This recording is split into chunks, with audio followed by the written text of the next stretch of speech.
Oi, meu nome é Lives e hoje eu voltei aqui para continuar falando de filmes de premiações.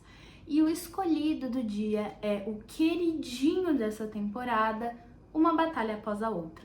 Vou fazer o formato de sempre.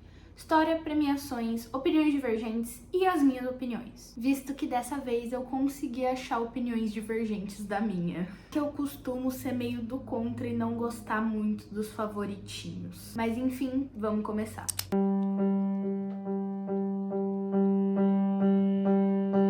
Bob é um ex-revolucionário. 16 anos se passam desde que ele largou essa vida de tiro, porrada e bomba e agora ele tem uma filha para cuidar. Só que por causa disso ele vive uma paranoia constante de que estão vindo atrás dele e da filha. Um dia isso finalmente acontece, infelizmente, pro Bob. Aí ele precisa fazer de tudo para conseguir salvar a filha, seja se juntar com antigos aliados, seja se meter no meio de um monte de maluquice. Eu vou ser honesta que pela sinopse do filme eu esperava uma coisa completamente diferente do que realmente é Uma Batalha Após a Outra. Se você assistiu, você entende do que eu tô falando. Enfim, pela sinopse, muito diferente do que eu achava que ia ser. Esse filme saiu mais ou menos no meio pro final do ano passado e eu fui no cinema quando ele tava sendo exibido, só que eu não quis assistir porque eu tenho uma leve birra com o Paul Thomas Anderson, que é o diretor desse filme, mas eu explico isso depois. Como eu já disse, esse filme é o favoritinho da temporada de premiações. Ele tá varrendo diversos prêmios em todas as categorias que você possa imaginar. E, inclusive, é um dos favoritos a melhor filme do ano no Oscar. E vendo do jeito que essa temporada tá indo, talvez realmente seja o vencedor. Eu vou ser bem honesta e dizer que ano passado eu fiquei muito decepcionada com a vitória de melhor filme do ano com a Nora. E talvez esse sentimento possa se repetir esse ano se Uma Batalha Após a Outra ganhar. E não é que eu não gostei do filme, mas é que eu não acho que merece melhor filme do ano.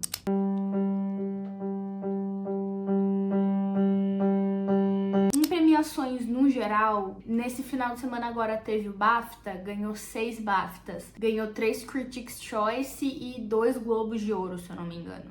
Isso sem falar das premiações de sindicato, que também tá levando bastante coisa.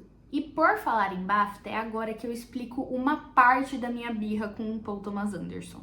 Além de escrever mulheres super mal, o Paul Thomas Anderson acha que arte não é política. Então, num filme onde ele fala sobre supremacia branca, sobre imigração e sobre revolução, ele sobe para receber um prêmio e diz que se recusa a falar de política porque cinema não tem nada a ver com política. Gente, podem fechar esse quiosque imediatamente. Se você é artista, você sabe que toda arte é inerentemente política. Seja pelo tema, seja pela forma e pelos recursos que você tem para produzir, mas não tem como escapar. Arte é política. E esse discurso do PTA de isentão não faz o mínimo sentido, ainda mais com a narrativa que ele tá trazendo com esse filme. Que é um filme que zoa da cara de supremacistas brancos e homens como Donald Trump nos Estados Unidos. E assim, quando a gente faz filmes, a gente costuma fazer filmes sobre coisas com as quais a gente se importa, certo? E aí fazer um filme como esse e dizer que você não liga, já deu. Eu não aguento mais ver a cara do Paul Thomas Anderson em absolutamente tudo. Tirem esse homem das coisas, eu não suporto mais. Porque quando a gente vê um diretor que nem o Paul Thomas Anderson que fala esse tipo de coisa, comparado com um colega de temporada que é o Jafar Panahi, que eu já citei no último vídeo, inclusive se você não assistiu, vai assistir, vou colocar aqui nos cards um vídeo sobre Foi Apenas um Acidente. O Jafar Panahi, que é o diretor de Foi Apenas um Acidente, ele está sendo perseguido politicamente pelo Irã por causa do filme que ele fez. Então, assim, você dá uma de isentão no momento onde seus colegas estão passando por perseguição política é no mínimo ridículo.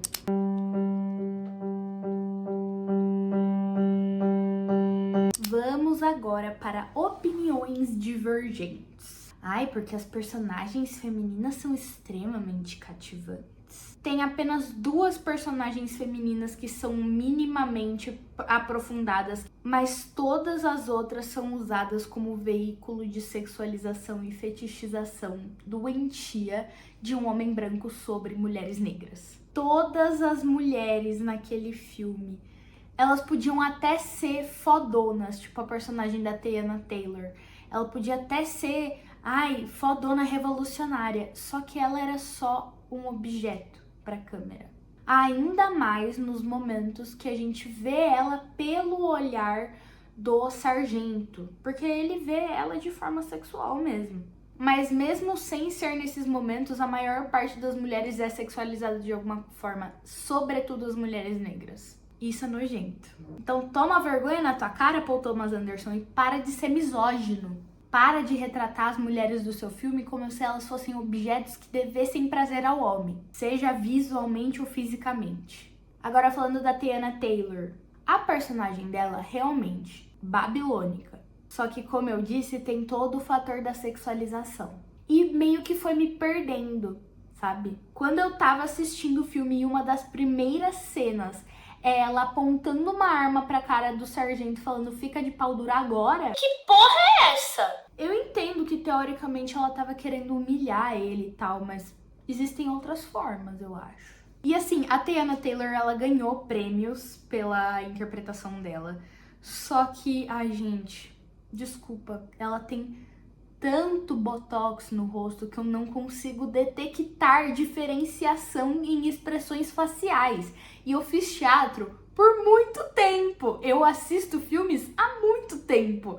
Não é difícil distinguir. E em vários momentos eu não conseguia distinguir o que ela tava querendo me passar só pelo rosto dela. Eu entendia pelo contexto, mas só pelo rosto dela realmente não dava pra pegar, porque é tanto botox que a cara dela estava paralisada. E isso não é hate pra Teyana. Eu, assim, não vou falar que acho ela uma diva porque ela falou que entende o Kanye West, mas enfim, né? Só gente legal nesse filme. Um palpite que muita gente tá dando é que esse finalmente vai ser o segundo Oscar do DiCaprio. Só que eu discordo. Discordo porque o personagem do Bob, eu achei ele extremamente unidimensional. E se você gosta de assistir filmes e gosta de ler livros, você consegue reconhecer quando um personagem é plano. E o Bob, pra mim, é plano. Ao longo do filme todo, ele tem apenas um objetivo: salvar a filha dele. Não é isso que faz ele ser unidimensional, mas é a forma como ele lida com isso.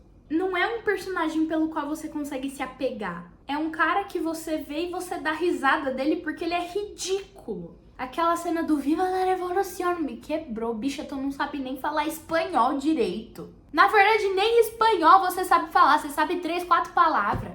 Eu também ouvi uma galera dizendo que o filme é extremamente divertido e emocionante. Só que, sei lá, eu consegui assistir o filme, eu até achei ele daorinha, mesmo ele sendo extremamente básico e batido. Desculpa, mas é a verdade. Só que em nenhum momento esse filme me cativou. E eu não falo isso porque é um filme de ação. Eu gosto de filmes de ação, mas é que esse especificamente, sei lá, acho que a ação não tava tão boa. Por último, eu conversei com um colega de turma meu sobre uma das últimas cenas onde o Bob entrega pra Willa uma carta que a Perfídia escreveu pouco tempo depois dela largar eles ali. E eu aprendi, escrevendo o roteiro mesmo, que usar carta pra concluir plot é tão preguiçoso. Eu sei que o roteiro é baseado num livro. E quando existe uma carta ali num livro eu não vejo como problema, mas quando é transferido pro audiovisual, fica meio ruim de acompanhar, fica meio tosco, fica meio batido.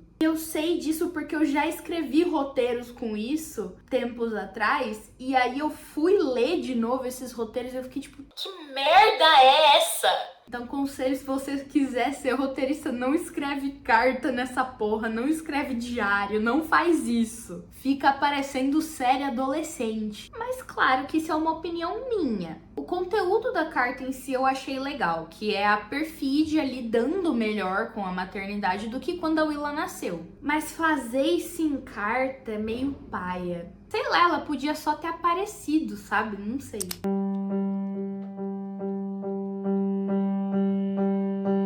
E por fim, vamos partir para as minhas opiniões. Como eu falei, em relação à sinopse e ao filme em si, quando você lê a sinopse, quando você vê a premissa inicial, quando você começa a assistir o filme, você acha que vai ser uma coisa, só que aí é outra. E não de um jeito bom. E isso que eu até achei o filme daorinha. Mas você começa assistindo esse filme achando que vai ser um filme realmente sobre revolução.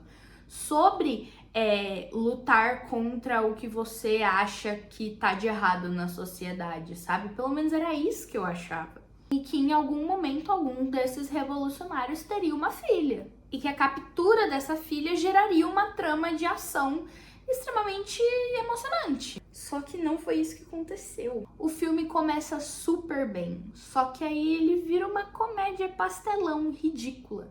E a maior parte das piadas que são feitas são tipo, ai, caí ou ai, mulher gostosa.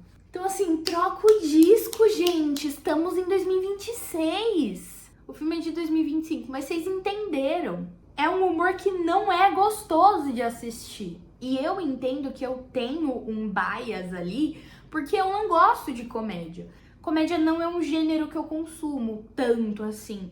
Mas eu assisto e eu consigo perceber quando uma comédia é boa. Existem várias comédias boas, mas uma batalha após a outra não é uma delas. E de novo, nas piadas a gente consegue ver o quão sexualizadas são as mulheres, principalmente as mulheres negras. E fica muito chato ficar lembrando disso o filme inteiro. Tipo, nossa, realmente mulheres são só objetos.